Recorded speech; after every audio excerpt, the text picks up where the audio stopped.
Hello and welcome to Play CCN, where we bring you this week's biggest HVACR headlines.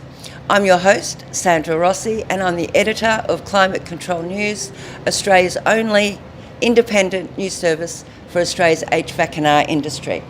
Well, it's certainly been a big week. There seems to be a growing recognition of all things HVACR. We've certainly been under the spotlight for the past week, and I think this spotlight is partly due to COVID-19. There's been plenty of discussion about pharmaceuticals and refrigeration, indoor air quality, healthy buildings, ventilation. It's all been under the spotlight, basically. All these discussions are great. We want more attention, but we don't want to be in the spotlight for global warming.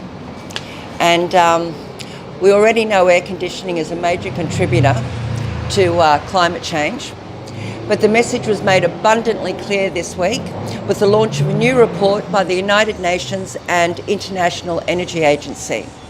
The report said that doubling the energy efficiency of air conditioning by 2050 would reduce the need for 1,300 gigawatts of additional electricity. That figure is the equivalent of all the coal-fired power generation capacity in China and India during 2018. So it's a lot. The Cooling Emissions and Policy Synthesis report made it clear energy efficient cooling with climate friendly refrigerants could avoid the equivalent of up to 460 billion tonnes of greenhouse gases added to the atmosphere through to 2060.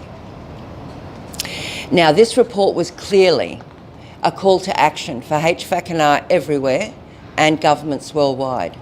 It's time to act.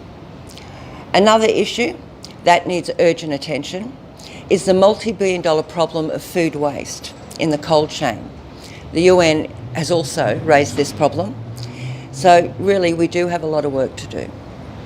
But on a happier note, I hope everyone has nominated for this year's CCN HVACR Leadership Awards. There's only a few weeks to go until nominations close, so please get your entries in. You can find out about all the categories at climatecontrolnews.com.au, and that's where you'll see all the other latest news headlines. This week's headlines were brought to you by Temperzone. Thanks for joining us.